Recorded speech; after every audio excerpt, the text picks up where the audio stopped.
Good morning. Welcome back to BT. We're looking at a pretty decent drive on most of our major highways and expressways, but we are looking at this problem still on the westbound Gardner, just west of Jameson, where we have the right lanes blocked, and that's all because of a vehicle fire. As you can see, the vehicle fire is out. So this is more vehicle fire cleanup that's going on. But of course, it is a visual distraction, and it is shutting down 2 right lanes. So we're looking at delays on the westbound Gardner, anywhere from about Dufferin heading over to where we have those lanes blocked, and that's unusual for this time of the day. Eastbound Gardner, that's also slow. My camera's jumped there a little bit. Eastbound Gardner also quite heavy from about approaching Islington, or rather Royal York, to about Jameson, and that's coupled with volume and of course that visual distraction that you run into. Southbound DVP 404 combo, of course, you're running into that construction, that long-term maintenance between Lawrence and Don Mills. So do give yourself that extra time heading out the door, but it only is slow up to about Lawrence, and then an easy breezy drive heading into downtown. Let's look at your roads. Tick every box in the Subaru, fully equipped for summer adventures. Visit your local Ontario Subaru dealer for great rates on 2019 models. Good morning. Easy breezy. That'd be nice to have a little bit of a refresher in terms of the weather. It is hot, it's humid. We had that cool spring, so not many are complaining, but those that work outdoors probably looking for some relief. We have 22 degrees right now here in the city, humidex of 28, and this is how the day is going to shape up. If you're heading your way up to Cottage Country, those that are wanting the heat, today a daytime high of 31 up at Lake Muskoka and Kawartha Lakes on average, with humidex values up in Cottage Country near the 40-degree mark into the afternoon. Watch out for the risk of thunderstorms.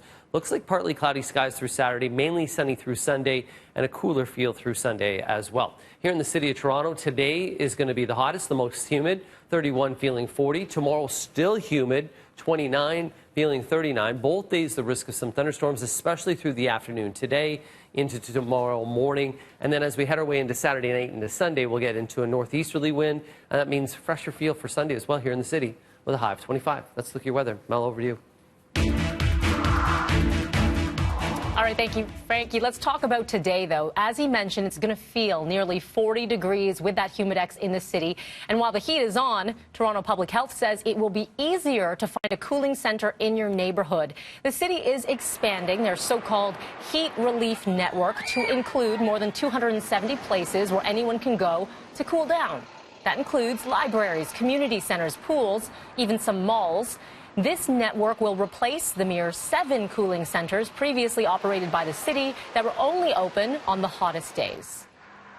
The places that were cooling centers in the past, they will still be included as part of the heat relief network during normal business hours. As well, for people who are experiencing homelessness, we're also going to be expanding outreach services. The Public Health also saying, has announced it will no longer be issuing its own warnings when extreme heat hits the city. Instead, it's going to be sharing Environment Canada's heat warnings through social media and on their website.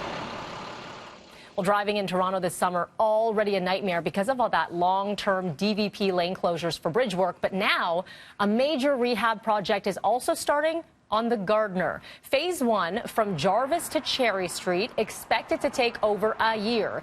The work includes replacing asphalt, installing new drains. In just over a week, so on July the 15th, the westbound off-ramp at York Bay Yonge, it's going to be shut down for 3 months. And to cap it all off, the westbound off-ramp to Sherbourne and the eastbound on-ramp at Jarvis will also be replaced. The city's chief engineer explaining why this is needed. Real concern is the elevated section. As I said, it's nearing the end of its service life. This section between Cherry and Jarvis Street is priority 1 for us. And so once that project is underway, we expect to have all that work completed by the end of 2020. Now, this project is getting a lot of flack, though, because there are billions that will be spent on a relatively small stretch.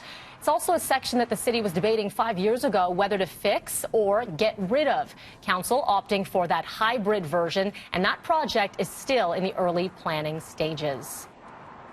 All right, take a seat, Drake. The Raptors ambassador rumored to be part of the effort to keep Kawhi Leonard in the 6, but in what could be, I don't know, a rap face-off, big-time Lakers fan Snoop Dogg taking to Instagram with this message to the Finals MVP. They said, Kawhi, tell me that you'll be a Laker, Kawhi. Come back to L.A. Don't do Drake that way. Kawhi, Kawhi. Okay, that's going to be stuck in my head all morning long. Not sure if that's a slam dunk from Snoop or not. As for the decision, it is still quiet on the Kawhi Leonard camp. The NBA superstar and his team are reportedly mulling over the offers from the Raptors, Lakers, and Clippers. No word when that announcement will be happening.